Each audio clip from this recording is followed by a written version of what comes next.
جو بھی اسے پکارے۔ دوسرا یہ ہے کہ رب کسی کو کہے کہ تم دعا کرو میں قبول کروں گا، یہ جو وصف ہے کہ تم دعا کرو میں تمہاری دعا کو قبول کروں گا،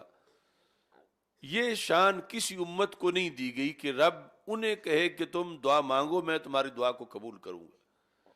پہلے یہ وصف صرف انبیاء علیہ السلام کے ساتھ خاص تھا،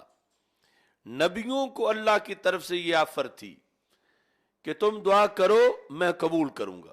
اگرچہ یہ آفر نہ بھی ہو، کسی کو کوئی کرتا ہے تو رب قبول کر لیتا ہے، لیکن یہ خاص مقام کہ جس نے قبول کرنی ہے وہ خود کہے تم دعا مانگو میں قبول کروں گا، تو یہ صرف انبیاء علیہ السلام کے ساتھ یہ وصف خاص تھا، جو ہمارے آقا صلی اللہ علیہ وسلم فرماتے ہیں کہ اس امت کو ملا، اس سے پہلے کسی امت کو نہیں ملا۔ یہ ہے اصل شرف انسانیت اور اعزاز کہ اللہ بندے کو کہے کہ تو مانگ اور میں تجھے عطا کروں گا۔ تو پہلے صرف نبیوں کے لیے یہ وصف تھا، تو ہمارے آقا صلی اللہ علیہ وسلم کی آمد کائنات کی بڑی عید اس لیے ہے کہ اب اس امت تک یہ پہنچا، کیونکہ اس کے قرآن میں یہ موجود ہے،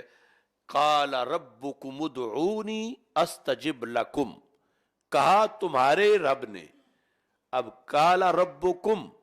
ربکم کا خطاب ساری امت کو ہے، جو اس وقت سامنے صحابہ کرام رضی اللہ تعالیٰ عنہم تھے، انہیں ان کے ذریعے سے آگے تابعین کو،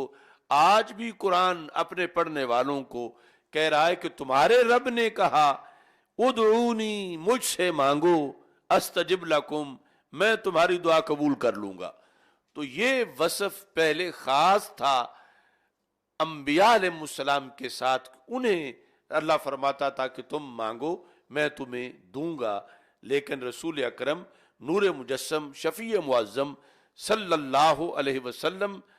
کی آمد سے جو دروازہ کھلا، اس کی بنیاد پر پہلی مرتبہ جو غیر انبیاء علیہ السلام ہیں اور پھر یہ کلمہ اسلام پڑھنے والے ہیں، ان کو یہ شرف دیا گیا کہ اللہ فرماتا ہے تم مجھ سے مانگو میں تمہیں عطا کروں گا۔ ایک یہ چیز بیان کی رسول اکرم صلی اللہ علیہ وسلم نے ان تین چیزوں سے جو اس حدیث میں ہیں کہ اور کسی امت کو وہ نہیں ملا جو اس امت کو ملا۔ دوسرے نمبر پر وہ بھی آیت ہے قرآن مجید کی، ما جعل علیکم فی الدین من حرج، اللہ نے دین میں تم پر حرج نہیں رکھا، رب نے دین میں حرج تم سے اٹھا دیا ہے۔ حرج اٹھانا یہ اس طرح ہے جیسے مثلا پانی نہ ہو تو تیمم سے طہارت دے دینا، اور سفر ہو تو نماز کا قصر ہو جانا۔ اللہ نے تم سے حرج اٹھا دیا ہے، اللہ نے دین میں تم میں حرج نہیں رکھا۔ تو پہلے یہ سہولت صرف نبیوں کو تھی، انبیاء علیہ السلام کے لیے یہ تھا کہ اللہ تعالیٰ ان کو کہتا تھا ما جعلت علیکم، اے نبیو میں نے دین میں تم پر کوئی حرج نہیں رکھا۔ یہ ان کے لیے تھا، ان کی امتوں کے لیے نہیں تھا۔ اور یہ پہلی مرتبہ علیکم کے خطاب میں یہ غیر نبی بھی داخل ہوئے کہ جو غلامان رسول صلی اللہ علیہ وسلم ہیں، یہ امت مصطفیٰ صلی اللہ علیہ وسلم، کہ ان کو رب ذوالجلال نے یہ فرمایا کہ میں نے تم سے حرج اٹھا دیا ہے کہ جب شرائط کے مطابق یعنی وضو کے لیے پانی نہیں مل رہا یا بیماری ہے اور پانی کا استعمال جو ہے وہ جان لیوا ہے، تو ایسی صورت میں تم وہ مخصوص طریقے سے مٹی پر ہاتھ مار کے تیمم کر لوگے تو تمہیں بھی مکمل طہارت مل جائے گی۔ تو اللہ نے حرج اٹھا دیا ہے کہ جو وصف پہلے انبیاء کرام علیہ السلام کے ساتھ خاص تھا، اس کو کہتے ہیں جزوی فضیلت۔ اب اس کا یہ مطلب نہیں کہ یہ امت نبیوں کی ہم پلہ ہو گئی یا معاذ اللہ نبیوں سے افضل ہو گئی، نہیں، یہ جزوی فضیلت ہے جو مفضول میں بھی ہو سکتی ہے کہ جو ان سے افضل نہیں ہے، لیکن ایک جزوی فضیلت اس امت کے اندر یعنی افضل نہیں ہے انبیاء سے، امتوں میں سے تو یقیناً یہ افضل امت ہے، سب سے افضل اور سب کی سردار ہے، لیکن انبیاء علیہ السلام کے لحاظ سے ان میں یہ ایک جزوی فضیلت ہے، ان میں بھی ہے اور ان میں بھی ہے کہ یہ رسول اکرم صلی اللہ علیہ وسلم کی وجہ سے پہلی مرتبہ انسانیت کو یہ شرف حاصل ہوا۔ تو اس صبح ولادت کو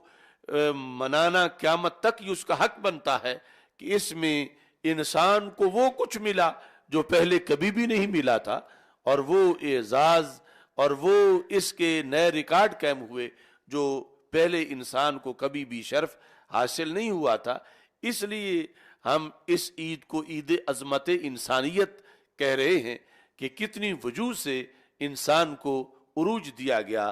اس عید کے ذریعے سے۔ اب یہ دو چیزیں آپ نے سماعت کر لی۔ ہمارے آقا صلی اللہ علیہ وسلم نے فرمایا اوتیت حاضر امہ ما لم یؤت احد، اس امت کو وہ کچھ دیا گیا جو اور کسی کو نہیں دیا گیا، یعنی سرکار تو افضل ہے ہی، سرکار کی ان گنت شانیں، اور فضلت علی الانبیاء بست، اور انبیاء کے لحاظ سے سرکار فرماتے اور نبی جو انہیں یہ شانیں نہیں دی گئی جو مجھے دی گئی، اور پھر ان کا آگے تفصیل سے بیان ہے۔ یہاں سرکار کی نسبت سے غلاموں کا یہ اعزاز ہے کہ سرکار فرماتے ہیں کہ اوتیت حاضر امت ما لم یؤت احد، اس امت کو وہ کچھ دیا گیا جو اور کسی کو نہیں دیا گیا۔ اس میں پہلی چیز آیت کے ذریعے آپ نے سنی وقال ربکم ادعونی استجب لکم، دوسری چیز ما جعل علیکم فی الدین من حرج، تیسری چیز اور وہ بھی آیت کے ذریعے ہے کہ اللہ تعالیٰ فرماتا ہے وَكَذَلِكَ جَعَلْنَاكُمْ أُمَّةً وَسَطًا لِتَكُونُوا شُهَدَاءَ عَلَى النَّاسِ، ہم نے تجھے امت وسط بنایا تاکہ تم لوگوں پر گواہ بن جاؤ۔ تو اللہ کے دربار کا گواہ ہونا یہ بہت بڑا اعزاز ہے، یعنی جن گواہیوں پر کل قیامت کے دن اللہ فیصلہ کرے گا، تو اللہ کے دربار اس کی عدالت کا مقام بلند ہے، اور وہاں کے گواہ جسے گواہی کا اعزاز دیا جائے اس کا میرٹ بڑا اونچا ہے۔ وہ میرٹ پہلے صرف نبیوں کے لحاظ سے تھا کہ اللہ کے دربار میں گواہی کے لحاظ سے کسی عہد کے جو نبی ہیں ان کی گواہی ہوگی قیامت کے دن ان لوگوں کے بارے میں۔ جب ان لوگوں کا فیصلہ ہوگا تو انبیاء علیہ السلام بطور گواہ پیش ہوں گے۔ یہ ہمیشہ دستور رہا کہ رب کی دربار کی گواہی کے لیے شرط ہے کہ وہ گواہ وصف نبوت سے متصف ہو، تو پھر اللہ کے دربار میں گواہی دے سکتا ہے۔ لیکن قرآن اس آیت کے اندر کہتا ہے کہ رب نے تمہیں امت وسط بنایا لِتَكُونُوا شُهَدَاءَ عَلَى النَّاسِ، تاکہ تم گواہ بن جاؤ، یعنی لِتَكُونُوا جس طرح صحابہ کرام رضی اللہ تعالیٰ عنہ کو خطاب تھا، ایسے ہی آج بھی وہ جو شرطیں پوری کرے، یعنی یہ تو ضروری ہے کہ ایرا غیرہ تو نہیں گواہ بنے گا، لیکن جو اس امت کے کامل لوگ ہیں آج بھی